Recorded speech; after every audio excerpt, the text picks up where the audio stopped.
Hey ladies and gentlemen, Spazzy Tree again here, aka Syndromes, and welcome to this little discovery video. So hey, I realize that I'm not going to blow anyone's mind by saying that Discovery Freelancer has been around for a while and that hey, it has changed a lot over the years. I started playing back in 2007, and one of the neat things about this channel is that if you are a, quote, relatively new player and have been with us for maybe like a year or two, then you can sort these videos by oldest first and, you know, take a peek at Disco and how it was a decade and a half ago. Now, terrible video quality aside, in truth, these videos on their own only work for me. I was there. I remember why that footage was worth uploading in the first place.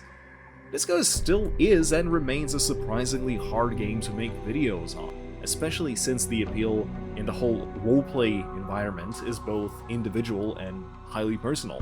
In other words, yeah, you could do this, you know, go back to those videos, but without context, those are just low-res videos of random gameplay. But some of them are actually pretty neat and contain some of my best memories of Discovery from back in the day. So, you read the title, you can already guess, we are going to look at some of these older videos and I'll tell you all about them, but first let me address that one topic from a few lines ago. Oh yeah, Disco has changed. You'll probably hear a lot of people tossing terms like 4.84 or 4.85 around, which were the Disco versions from 2008 to 2012-ish. That was quite literally a different game altogether. And a lot of player memories of those times in regards to ships, to balance, factions, rules, so on.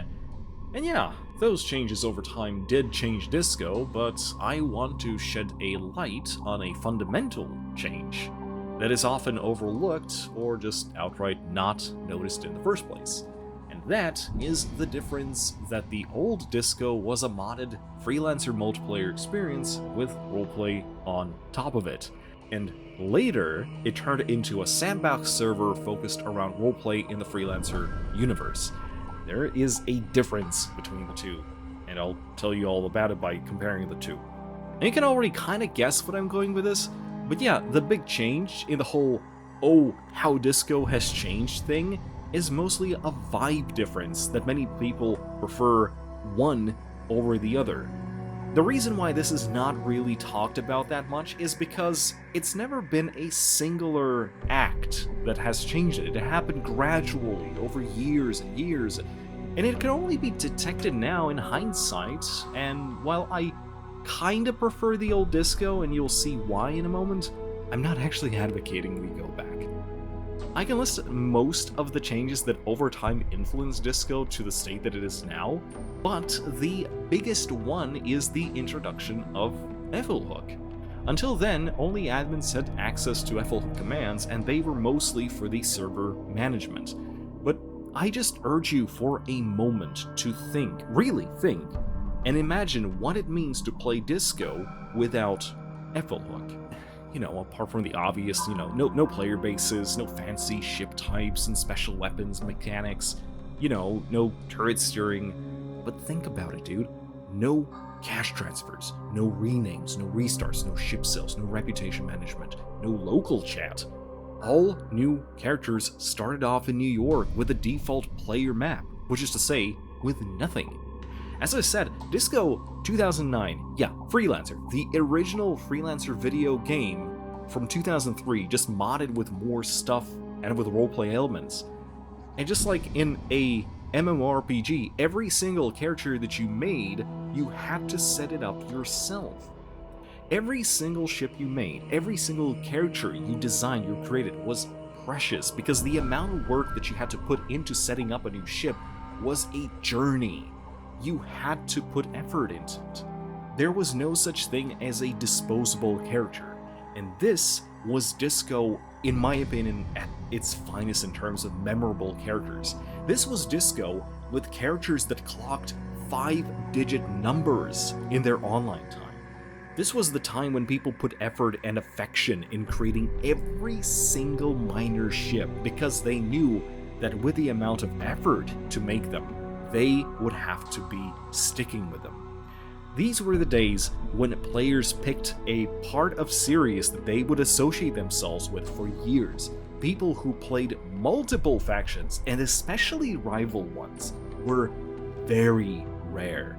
Now, I cannot pretend that this was not good for the server environment. This sort of strict segregation was causing a lot of out of roleplay hatred between rival faction players, as you might expect from an MMO. But it also meant that there was a certain pride in these characters. A certain status in being associated as a player, for example, in operating in the Omicrons, right? Creating a Order character was a quest. It required getting someone to aid you, to guide you through to, the starting system there. They also had to complete missions for you to get the reputation.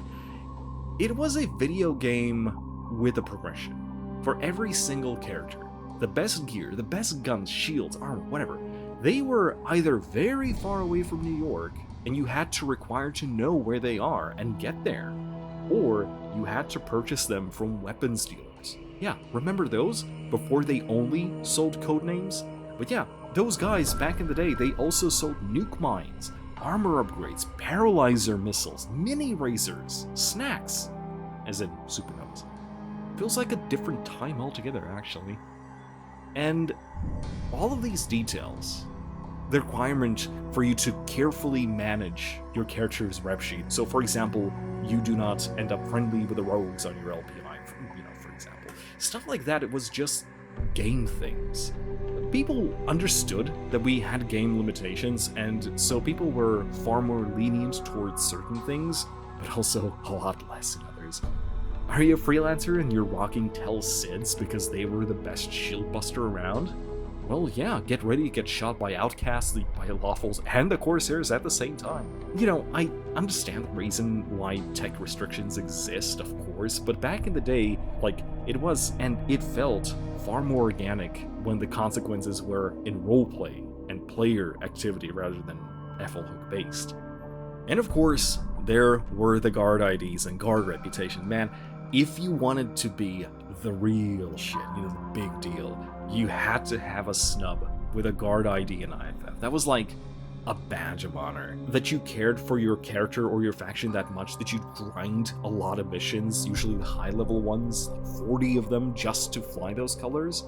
And of course, stuff like Connecticut. It was far away, it was New York. Flying there was a problem, so people would duel and have, quote, simulations right there in front of their home planets. But yeah, all this did change, and there's no denying the disco was highly grindy back in those days and had a terrible... it had a terribly steep learning curve, dude. The changes that implemented these things were a large reason why we did peak. Player-wise, once things were made a little bit more easier for players in terms of, creating characters and managing their finances, more mechanics and stuff like that. But before Disco became a sandbox server and completely did away with the progression of single characters, it had a certain charm to it. I'd still prefer it over the modern Disco, but I fully realize why things changed, and more to the point, why they had to change. There's no going back to the old Disco, that I was most familiar with, and perhaps that is for the best. There's a certain rose-tinted glasses thing happening here right now, but yeah, wouldn't really be making this video if I didn't have nostalgia for it. But yeah, well, this was the introduction, the prelude to what I hope it will be at least a few episodes. I have quite a few videos that I wanted to look at, but we will see, as always. Thank you for watching, and I'll see you in the next video. Fly safe.